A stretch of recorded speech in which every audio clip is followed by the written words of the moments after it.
In a world where movie ideas roam free, two friends dare to dream bigger. Welcome to Greenlight This, the podcast where bold pitches meet big screen magic. Every week we cook up wild new concepts, cast the stars, and imagine what could be. Because if Hollywood won't make them, we will. Grab your popcorn, it's time to greenlight the next great film. My name is Landon Davis, but you can call me Squiddy, and I'm here with the Robin to my Catwoman, Travis Medore. I'm Travis. I hope everyone is doing well and enjoyed Friday's primer for Batman. I really appreciate your attempt at a Batman voice. Thank you. Yes, if you haven't given it a listen, we would love you to go back, catch out our Batman primer from Friday on Halloween. It gives us just the importance that we have for that character. And gives a great breakdown before we jump down into our first full cinematic universe of what could have been. So I think, Travis, we can go ahead and get started. Yeah, so, Greenlighters, grab your gobstoppers. It's time to greenlight something new. All right, hit the lights. Roll camera. Wait. Hold on. Where's the script? All right, Greenlighters, for the next few weeks, we are traveling back to an alternate timeline where Tim Burton starts the DC universe. Travis, we have arrived in the late 1991. Ooh. The world is pale. It's not as magical because we haven't been born yet. Oh. We are in a meeting with Tim Burton, Warner Brothers, and DC Comics. Tim is about to start filming on Batman Returns. There are two things that made this movie a little bit of a struggle for the theater and for the studio and for DC Comics. They're not going to realize this until it's after been released. Do you know what these two problems might be? Oh, man. So thinking back to Batman Returns, this is the second Michael Keaton film done by Tim Burton back in the 90s, for those who are still unaware. I will say there are parts of it that seemed extremely over-sexualized, especially for like a family kind of superhero movie. Like it's Danny DeVito. You can say yeah, that. It's Danny DeVito, Michelle Pfeiffer's Catwoman. I don't get it. No, it's Danny. He gray skin, bleeding black blood. That was hot. And then with that said, probably maybe some of the gore factor. I feel like Danny DeVito's performance was a little visceral in some scenes. I don't know. What? You don't want your penguin eating a raw fish and it smothered across his face? Oh, okay. Yes, you hit the nail right on the head. The two major issues is, one, the amount of sexuality maybe that's pushed. And then, the violent tone. Everybody dies at some point in that movie. Max Shrek gets electrocuted. Penguin ends up floating up in some ice water. Catwoman dies, and she was so beloved in the film that they had to make a alternate ending to the original film to prove that she was living. Oh, really? I didn't know that. That original little cutscene of her looking at the moon, that was an addition after the first few views. Oh, that's fun. So those are the two things. I don't think the heart of the story would change that much with a few tweaks. Yeah. I think it really would just be maybe the penguin doesn't bite off a guy's nose. And right. Maybe Michelle Pfeiffer doesn't have to always be, I don't know, super sexy in each shot. But I'm sorry, Michelle, you're too sexy. Tone it down. You can aim the camera in slightly different shots. But those are probably the two issues that just need to be tweaked just a little bit. And that movie honestly would have been huge. It already was huge, but it would blow up, I think, so much more. Your partnerships with McDonald's and things at the time would have gone completely fine, and nobody would have been as worried. So after the release of Batman Returns, he had two projects that he wanted to work on next. Tim did. He wanted to do a solo Batwoman movie, and he wanted to start working on the third Batman movie. Gotcha. But we have kind of talked about this off mic that we needed to start building up a team. As much as we wanted Tim Burton to be our Kevin Feige, he needs a team to work with him. If you want to introduce that to everyone, Travis? Yeah, so with the team of people that we've discussed off camera for Tim's Burton-Verse, we have decided that Director 1 should be Guillermo del Toro, And then director 2, or just the co-directors, would be Sam Raimi. Guillermo was very early on in his career, but he was still working and had a lot of good movies still coming out. I mean, I enjoy almost everything I've seen from Guillermo. Yeah, in the 90s, I think he'd only done like 2 or 3 projects around this time, so it was definitely early, but Sam was, I think, very active in directing and producing. Then you have Sam Raimi, who, for those who aren't aware, he did the Tobey Maguire Spider-Man movies, as well as, I believe, the Evil Dead series. Yes, I think you're right. I don't know. Dead. He's done a lot. Yeah, he's done a lot. He's done like some horror, some like superhero, kind of like supernatural stuff. But yeah, 2 great directors that we think could be able to match Tim Burton's vibe with keeping the universe like matching. Absolutely. I'd say these directors make kind of our perfect executive team. Yeah. Tim would handle Gotham and the darker side of the DC universe. Sam would handle Metropolis, Central City, the lighter, the chipper side. And then Guillermo will get to take on the magic of the DC universe. Yes. But to help direct these movies, because 3 directors can't pump out a cinematic universe as quickly as we would see with Marvel in the last decade plus. They're going to need a few more directors. So the first director that we're going to bring on to join their team is Barry Sonnenfeld. May not recognize his name, but you probably know his work. He directed the Men in Black movies. So good. And then he also did the Addams Family Reunions. Reunion, I think. Values movies. So the 2 90s Addams Family movies, which are so good, were also part of his work. And then as a surprise, this is movie we'll be talking about in part 2, but I wanted to bring on Robert Zemeckis to help with our Flash movie. I think he'll nail the movie we've talked about for that.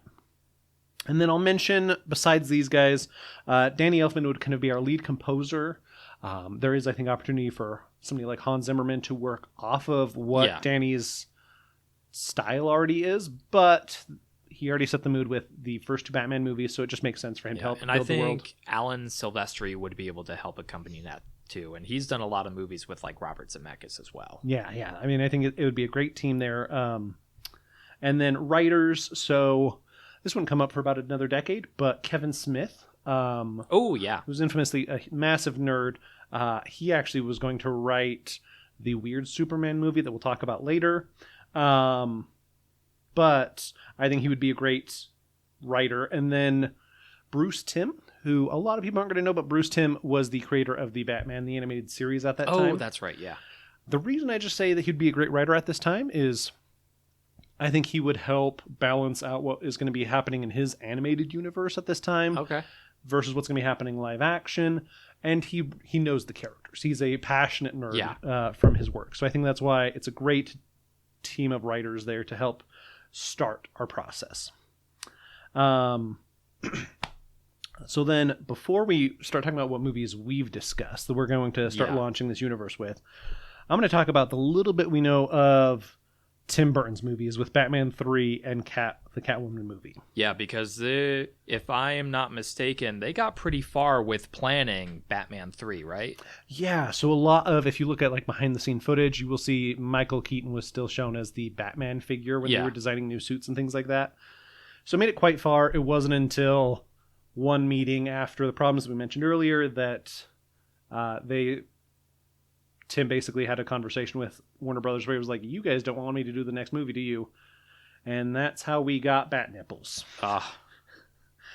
So Burton's Batman isn't a huge difference from what we know as Batman Forever. His first version of the script was it would have been Batman Continues. He wanted to focus more on bringing in Robin Williams as the Riddler. So that was going to be the main villain. For anyone that doesn't know, Robin Williams was actually offered the Joker in 1989's Batman, but Warner Brothers offered it to him to lure Jack Nicholson to actually sign his contract and Jack Nicholson be the Joker. So that's right. They kind of pulled a mean move on him. Yeah, and I think Tim always kind of wanted to make it up to Robin by having him be Riddler. Robin Williams played some fantastic villains in his life. Very dark, scary. I believe he did a serial killer on like Law and Order or Oh, really? CSI, one of those shows. Because I remember seeing it when it released in the mid-aughts. And it was terrifying. He did Wow. he did a great job. Yeah, I remember just like seeing the movie August Rush because he played like a bad guy in that one, and I was just like, "Oh, this is great, Robin Williams." It's like, wait, he's the bad guy? Yeah, I think it's fun to see a well-known, great, like fun, good actor then try to show the darker side of the acting. But yeah, so we wanted Robin Williams to be the Riddler, and other than that, the story was going to be pretty similar to what we end up getting. The big one was the Catwoman film. So we, as part of our research, we watched the Halle Berry Catwoman movie. Oh my goodness! Oh my good golly goodness, people! And it was a mistake. It was a mistake from the get-go. That movie is a mistake. Yeah, not absolutely. us sitting down to watch it. The entire movie itself is a mistake. Absolutely. So the movie went through multiple scripts. The little bit that I've been able to see from what the writer said is he wasn't getting a lot of feedback from Tim. I think Tim wasn't as passionate. Tim's first version was something along the lines of Catwoman is going to leave Gotham, go to a small town. He wanted to make a very low-budget film. It was going to be almost like a more of a noir, crime-esque movie.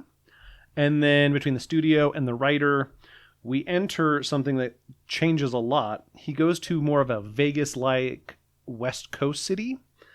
That's where Catwoman goes. It is run by a team of superheroes who are actually all bad.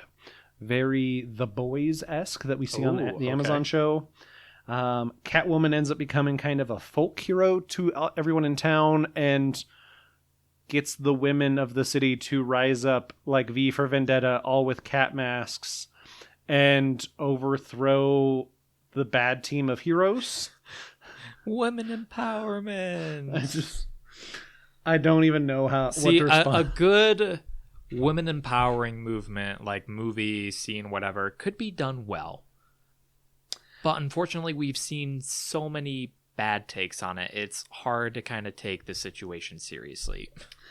I think it was a mix of, at the time when they were working on the script, Tim not wanting to do it from being burned with a Batman movie. And then it also not being Michelle Pfeiffer. And like everything just slowly, I think, worked against this movie. So let me introduce the first movie in our cinematic universe. Yes. Would be releasing hopefully around 1994. We are aiming for the third Batman movie. What should have been. What should have been, yes. I've named this one Batman Endures. Kind of playing off of the Batman Continues original script name. Bruce and Selina are happily dating, but both struggle with their masked personas. While out to the circus, a riddle appears across the screen, but Bruce, unable to answer in time, witnesses the Flying Graysons fall to their deaths, leaving an orphaned Dick Grayson. City officials across Gotham receive riddles, and not all can answer in time. Batman finds a riddle leading to DA Harvey Dent, but arriving too late, Harvey is deformed and turned into Two-Face.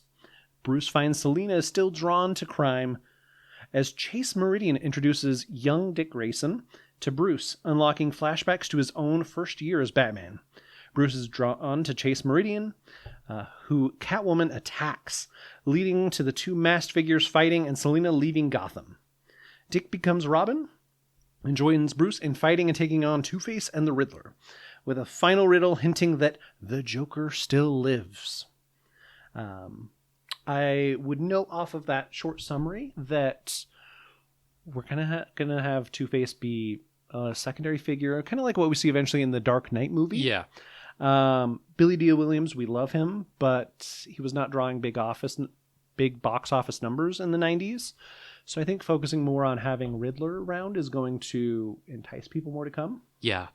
And then part of the studio's want was they wanted a love triangle. So that's where Chase Meridian first came from in the movie. Kind of playing off of that, I think there would have been something where Bruce is getting an interest in Chase Meridian while Batman is more interested in Catwoman. Because secretly everyone's bipolar in Gotham City. Right. But yeah, did you have any thoughts or opinions on the script there?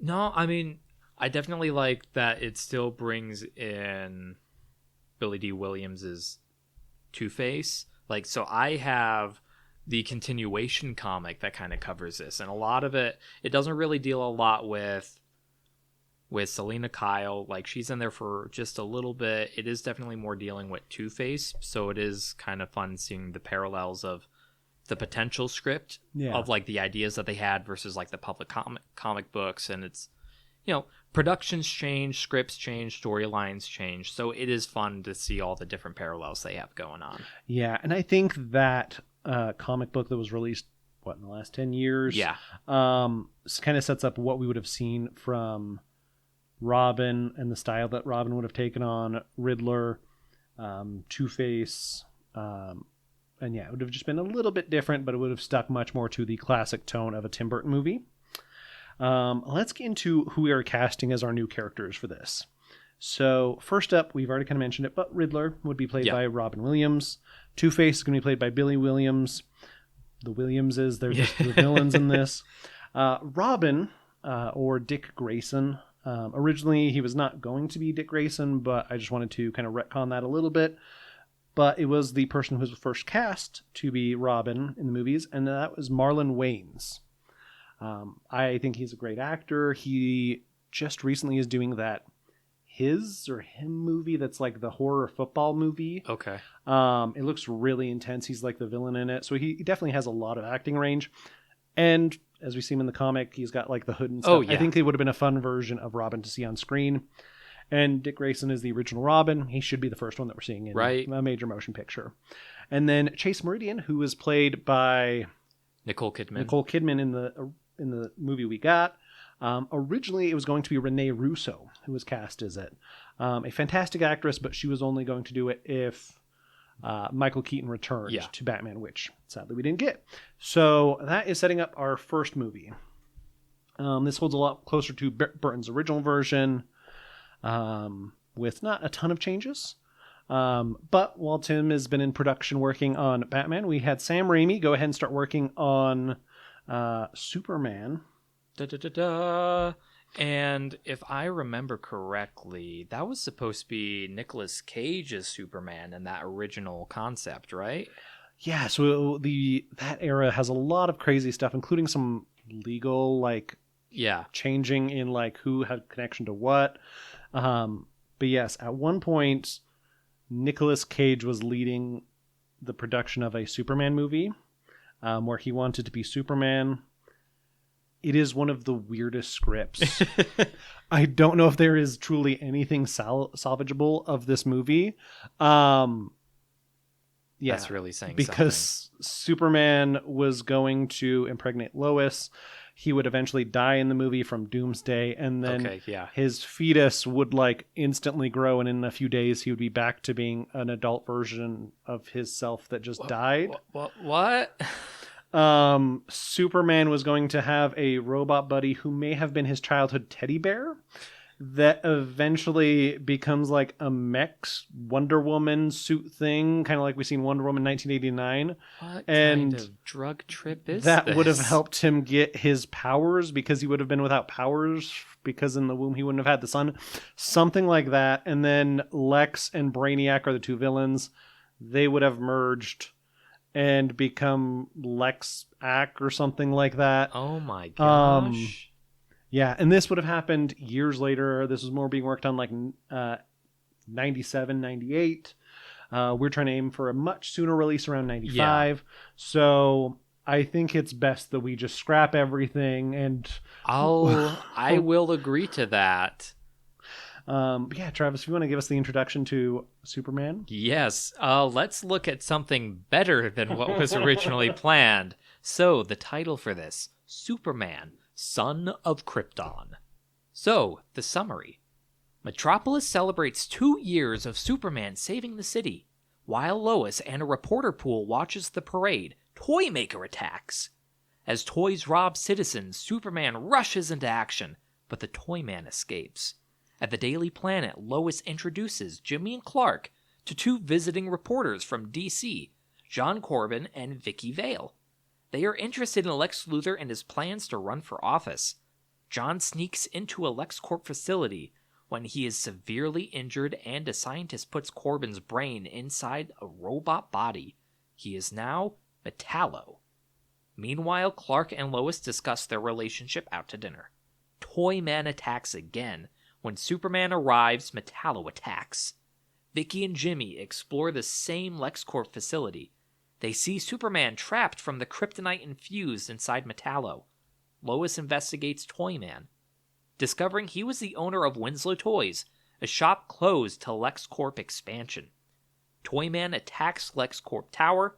Vicky and Jimmy free Superman, and good defeats evil. In the end, Superman speaks to Lex, dropping a chip from inside Metallo, warning he should not run for office as his ego would be his downfall. And the chip clearly says LexCorp on it. Woo! Woo! Okay, so I love this story. When we started kind of working on the script, Yeah. I loved the idea of let's choose the heroes or the villains in Superman's world that don't get as much attention. Right? Yeah. Out of 10 movies that Superman has been in, worked in, we've had multiple versions of Zod. We've had Lex pop up every time. But we don't get to explore the weirder ones, kind of like with a Batman Rogues Gallery. Superman has some fun side characters. And from like the animated show back when I was a kid, I loved seeing Toymaker and Metallo. I think those are two fun ideas. And yeah, I just loved the idea to bring those in. The other one that I really got excited about was getting to bring back Vicky Vale. Oh, absolutely. Yeah, for anyone that doesn't recognize the name, Vicky Vale was the love interest for Michael Keaton's Batman in the first Batman movie in 1989. And she's always been a famous reporter across DC Comics. So this is, I think, a fun way to introduce that the worlds are connected. Oh, yeah. Maybe not just have like that explained in the trailers. Just the first small nod of, hey, this is all one universe. Absolutely. Travis, do you want to introduce our cast for this? Yes. So, starting off, we've picked Patrick Swayze as our Clark Kent and Superman. Our Lex Luthor will be played by the phenomenal Billy Zane. Good old Jimmy Olsen is going to be Jaleel White, who, for those who are unfamiliar with Jaleel White, he is Steve Urkel. Yeah, yep, Urkel. He was huge at Urkel. this time. Yeah. And I think that would give him a great chance to kind of step away from Steve Urkel and try to, do something a little bit different. Similar, maybe a little bit more serious. Yeah, because I know he's always wanted to be different from I've seen him in a few shows in the aughts and tens and stuff, and he's a fantastic actor. Yeah. I think one of the reasons we talked about Patrick Swayze for our Superman Clark Kent is he is the hot love interest, and he would have the long hair that we see in the Nicolas Cage version, but he also can still be the tough guy. He's, absolutely. He's done all those different varieties of roles. So I think that those are some fantastic casting. Yeah. Keeping our same Vicky Vale, Kim Basinger. Yeah. And then we have 3 options that we've decided to each cast separately. Yeah. So our roles of Lois Lane, Toymaker, and the Metallo character. We just kind of wanted to see who we each would come up with. Travis, what is your pitches for those 3 characters? So going into this, knowing that this would be kind of like a Tim, Sam Raimi, Guillermo del Toro, kind of 90s, like later 90s. So my Lois Lane casting is Winona Ryder. Ooh, okay. Don't we have her officially on something else? I don't believe so. I checked. Okay, I've just fan casted her as something else, I think, in my head. So we may get to that in another episode. That'll be fun to see who you decided to cast her as in your universe. Yeah. Toymaker. The moment I saw their name, I was just like, yes, yes, yes, and yes. Philip Seymour Hoffman. So, okay, Philip Seymour Hoffman as Toyman, yes, or as Toymaker, yes, that is really good casting, yeah. Yeah, like the moment I saw him, I feel like he can just bring so much energy, so much weight, so much emotion to what would be considered a simple character, but really make it his own. And he's such a great actor in his own regard. So yeah, I would have loved to see what he could do with a character like Toymaker. Okay, and who are you bringing to the table for Metallo? For Metallo, this was kind of hard. I decided to choose Cuba Gooding Jr. Okay, I like that. That's a good call. Okay, I can get behind that. Thank you. I will introduce my cast. Yes. So for my lowest, to go against your Winona Ryder, who I do love, I thought who was pretty big in the 90s, who would be great to bring on stage. She has the range. Julia Roberts. Okay. Yeah, huge character or huge actress at the time. I think it would be a great. We're not replacing a redhead with someone else. It gets to be a redhead still.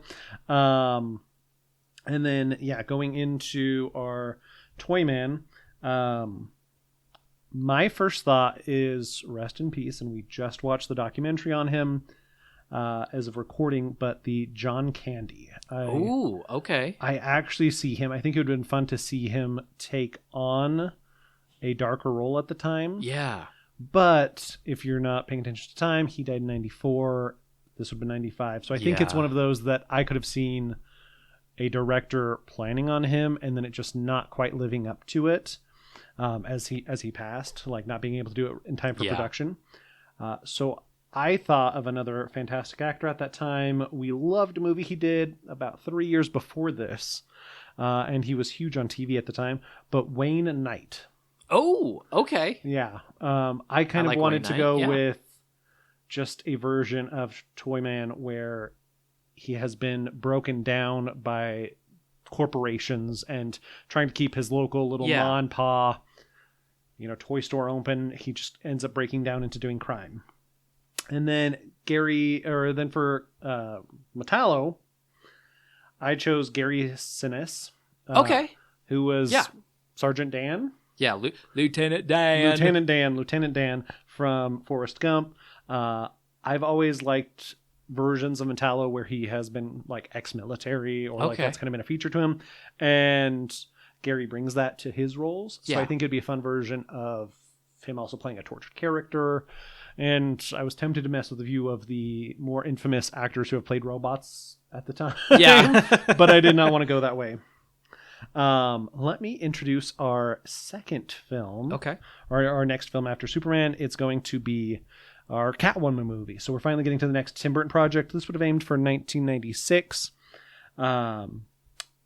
Summary is Catwoman has left Gotham and fled to Happy Harbor, seeking peace and to relax. What could possibly go wrong? She notices that along the small shops, there are a lot of high-end jewels and fine art pieces. She feels the call back in her to start stealing again, but she fights off the desires. As she explores the shop, she notices a familiar face, Priscilla Rich, a model who had worked for Max, her previous boss, nicknamed the Cheetah of the Runway. Selena goes one night to steal one of the jewels that she'd seen in the stores, but it has already been taken by a young man known as Jason Todd. She chases him across town, and they end up coming upon Priscilla trading weapons for jewels with a man called the Black Mask. Black Mask plans to use the weapons in Gotham. Selena trains Jason as a persona known as Red to help her take down Black Mask and Cheetah in their criminal pursuits. And Argus arrives to take the two criminals after they've been taken down away and return the jewels that were missing from the collection. Selena sends Jason to Gotham. As he rides off on his motorbike, she holds her stomach, looking down in shock. She mutters, "Shit." I love the idea of it. Again, how do we do a Catwoman movie that feels so different from what we ended up getting? I wanted to do all of my gay brethren the favor of making sure that we still get Chris O'Donnell. Perfect. Spoiler alert, but Chris O'Donnell would be the Jason Todd Red figure in this, which is a member of the Bat family. And I loved this idea. Happy Harbor, for anyone that's not a big DC Comics head, is the original home of the first Justice League. The Justice League was originally based there. So I think it's just a fantastic little setup. Argus, we know in more modern DC is quite common. We just kind of need to set up that first government agency. Yeah. This time the characters that we were going to compare are Black Mask, are Cheetah, and Rick Flag characters. So Travis, what is your casting? Okay, so My Black Mask. I went with William Fichtner. I feel like he's definitely a lesser known name, but he's one of those, he has those faces that you will recognize. William Fichtner. Okay, yeah, he is. What was it? The Dark Knight? Was that the one? Yeah, he was in? he was Or a banker in like The Dark Knight. Yep, that's right in the beginning. I definitely confused him with another guy. Yeah. But yeah, he has like Kevin Bacon-esque looks, Right? In a way, but yeah, okay, very interesting. He would have been pretty young at the time, so I like that. I could see that casting for Black Mask. And so for our Priscilla Rich, our cheetah, kind of keeping on tones with our Chris O'Donnell, I went with Alicia Silverstone. Okay. Still bringing her into the Batman movies, because honestly, I really liked her.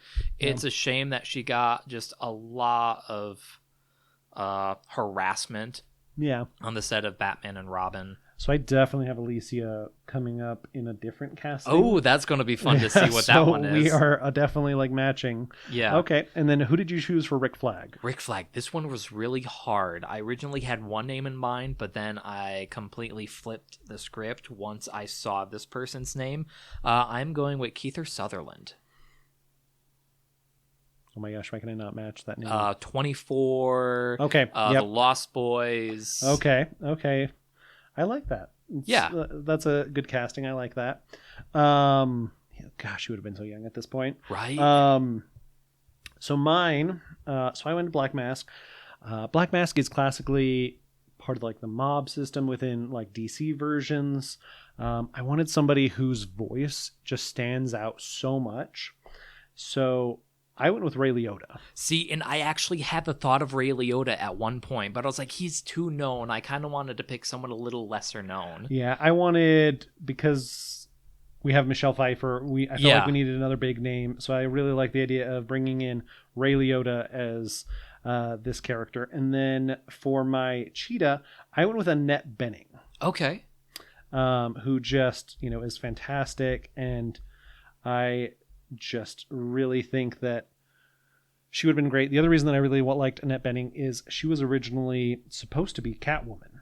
Oh, was she? She was supposed to be cast in Batman Returns, but kind of playing off of this movie, she got pregnant right before Catwoman was supposed to appear in the movies, and Tim was like, "Okay, we'll recast," and that's how Michelle got the job. Wow. So kind of giving her a payback for that. And then my Rick Flag, I went with a classic of military movies, especially at this time, is R. Lee Emery. Oh my goodness. Yeah. Yeah. He is a good choice. Yeah, I wanted a little bit of an older, maybe a Rick Flag senior. Okay, so yeah, like I was saying, R. Lee Emery, fantastic casting for Rick Flag. Yeah. So I think we've got some great options here for our main casting. Travis, do you want to introduce our next film? Yes. Our next film, Wonder Woman. This should be kind of in the year range of 1996, so just following shortly after. Our summary, the beautiful island of Themyscira. Diana lives happily with the other Amazonians. Under the rule of her mother, Queen Hippolyta, the Amazonians have been safe from the world of man. But Wonder Woman has dreams from a spellcaster, Zatanna, warning the world of man is in danger. Circe the witch has awoken. Circe uses her magic to turn men into ani-men.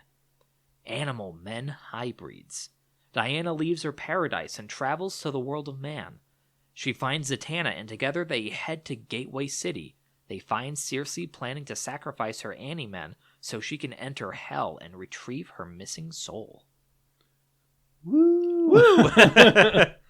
Okay, so the reason I love this story is one of the first things we talked about is, okay, so we need Wonder Woman. Yes. And Zatanna, I think for both of us, is one of our favorite women in DC Comics. She's a fantastic spellcaster. She plays off of the old trope of like, what if magicians in Vegas were actually like powerful. Her father, Zatar, I think was his name. Zatar, yeah. is also another spellcaster. So if you don't know who Zatanna is, she just has the classic fishnet leggings, the top that looks like a tux, and then Like, she looks like a Las Vegas female magician from, like, what would you say, the 70s? 70s, 60s, 80s? 70s. Yeah, she has the top hat. She has, I mean, basically a Wonder Woman like bikini piece bottom. Like that's kind of what's But she going can on. do real magic, and she kicks butt. Yeah, she has an actual wand. Just fantastic character. And I like the idea of Zatanna reaching out through magic and getting Wonder Woman that way. And then Cersei is another fun character. We never got to see her with our 2 Wonder Woman movies. No, we haven't. And I liked the idea of these Animen, which are an actual thing in the comics for Cersei. It feels something right up the version of Guillermo to make these Animen. Oh, yeah. Like, in my mind, I feel like they're either full Ninja Turtles, like Return to the Ooze or whatever movie, where you get the... Not Bebop and Rocksteady, but gosh, what were the two characters for that movie names? Oh my gosh, yeah. Yeah, because you have the giant tortoise and then the dog. It was like a tortoise snapping turtle, and then I think it was a fox? It was a fox. I was thinking dog, but yeah. I loved those. They were such a weird Jim Henson mascots that were made for those movies. So I think it'd be something like that. Or I could almost see them do more where it's like a sleeve is like that, like an arm sleeve. Oh, and then like partial facial coverings to match them. And you could just go wild with doing like boar and buffalo or whatever, just mixing together like 5 or 6 different things. Our agreed upon beforehand was we needed to figure out our Wonder Woman. So we decided on Carrie Ann Moss. Who would become huge in just a few years with The Matrix. Yes. She just feels like she'd be a fantastic cast for Wonder Woman at this time. And so we just need to cast Zatanna, Cersei, and Queen Hippolyta. So, Travis, let me tell you who I've cast. Yes. So Zatanna, I kind of want somebody again that felt like they'd been in that universe before. She would be the perfect age at the time. I went with Jennifer Connelly. Okay. Who, if you're not matching the name, she is the child. She's the main lead. The main lead in Labyrinth. Yeah. In the Labyrinth movie. Fantastic actress. And I just think it'd be fun. She's got the thick, long black hair. Yeah. Very much like Zatanna. I think she'd be great. Then for Cersei, I wanted a return of a classic member of the DC family. Somebody who was iconic. She did 2 movies that I love in the 90s. Eartha Kitt. Eartha Kitt as Cersei. Like, I think if you just told her, hey, so all of these monsters are your minions, she would just not even need a script. I'm going to be taking over the world with them. She would just not need the script yet. Right? She would just be like, okay, my darlings. And she'd be like, you big one, just pick me up. As one of them's just like, oh, I've been turned into a cow. Can I be excused? Yeah. An unintentional call out is the fact of the Animen, and that, I love that for Emperor's New Groove. And then for Queen Hippolyta, I just wanted who's another fabulous woman who I feel like could in a way feel the opposite of Eartha Kitt. Cher. That's my call. A lot of Cher's movies in this era, she just, her hair is massive. And I appreciate that as someone that hasn't had hair in the last 2 decades. She just had massive hair, and I could just see the huge crown piece and just her chilling on this throne, her being this motherly figure to Jennifer Connelly. I think it would be great. But yes, Travis, who did you cast? Okay. Honestly, after you said Cher for Queen Hippolyta, I'm kind of rethinking my own casting for Queen Hippolyta, but we'll get there. Starting off with Zatanna, I went very Tim Burton-esque with this. I decided to cast Christina Ricci. I know the name. Christina Ricci. Why am I not? Oh my gosh, why am I so bad at names tonight? Wednesday. Okay, original. Casper. She's already been cast. Oh. She's in next week's episode for sure. She was one that we did talk about. So yeah, stay tuned for next week. You must have forgotten. I think we I did probably about that forgotten. So Christina's already been cast for something else. I do love Jennifer Connelly though, so that's a great. Let's keep her. Yep. For Circe, I wanted someone who can kind of match Carrie-Anne Moss's energy, so I went with Charlize Theron. Okay. I like that. Okay. I also, she's one that I forget was acting in the 90s. Right? Because in my mind, I sometimes even forget that she's so much older than us. I'm like, oh yeah, she's like what? 35, 40 maybe. And then it's like, oh no, like she's been acting for a good minute. So yeah, I feel like she can definitely keep up with like Carrie-Anne Moss as a Wonder Woman. Yeah, okay. And then so Queen Hippolyta, I went with Helena Bonham Carter. Helena, I do. Helena's so great, but the other person that just came to mind when you mentioned Cher is Meryl Streep.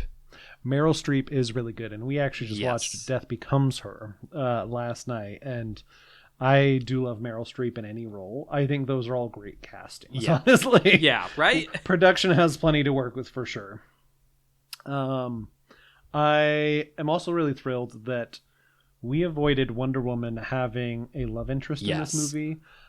She doesn't need no man. One of the worst written storylines in DC, honestly, is her and Trevor. Like, I've never felt like that connected well.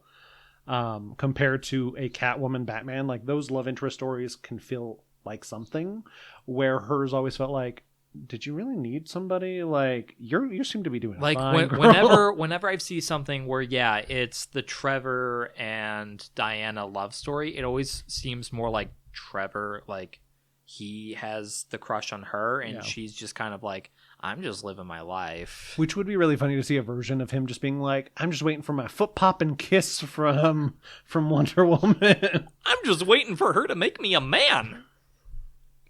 You know what? And I think with that, let's go ahead and we're going to go to post. All right. Let's go to post. Good. That's a wrap. Let's go to post.